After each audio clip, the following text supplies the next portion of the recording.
Hey, it's me, Earl Partridge, and I've got another unconventional and startling message for folks who struggle with addiction. And that message is, don't quit too soon.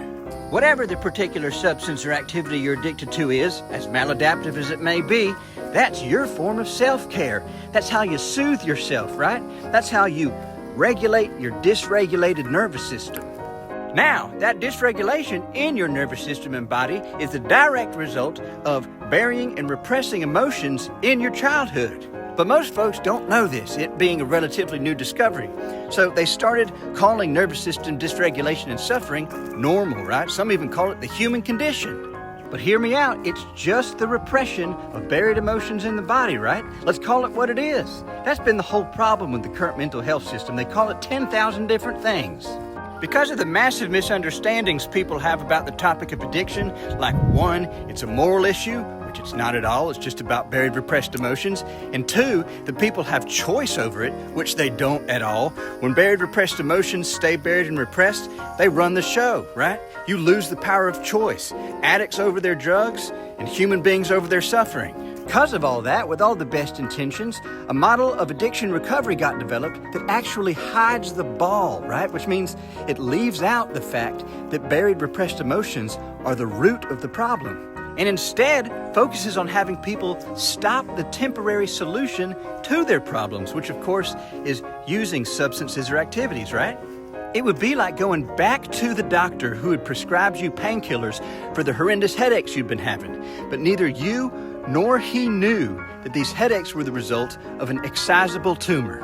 And so instead of scanning for or removing the tumor, the doctor's solution is, why don't you stop those painkillers? I think those might be the cause of your headaches. It's theater of the absurd, if you ask me.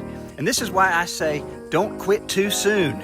You may still need those painkillers for those headaches, right? Especially if you don't know you have a tumor. But even if you do know, you might need them before, during, and after the surgery. And this is why in KI, when we're going through the process of resolving our emotional repression or removing the tumor, we don't have any rules around using or not using. You might still need or use your drug. In fact, you probably will, as you dig up and yank out the root of suffering. And here's another piece. It's widely held in traditional recovery circles that people have to stop drinking, using, or acting out before they can start doing deep work in the body, deep emotional work. Not only is this not the case, but we've actually found in KI that some folks who have been in long-term recovery actually have less access to themselves and to the root of suffering because the abstinence programming that they learned in traditional recovery mirrors their emotional repression mechanism. The frozen fear around don't drink, don't drink, don't drink mirrors the frozen fear around don't feel and express the buried hurt, don't feel and express the buried hurt. I even worked with a guy who, after a decade sober from alcohol, decided purposefully to break his sobriety and have a drink, right? And that was the first time that he really had deep access to the buried rage in his body.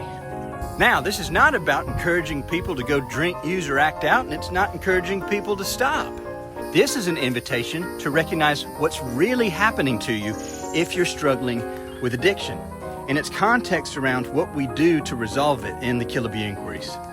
If you'd like to learn more about it or start some of this work, then tap the link in the caption or the bio.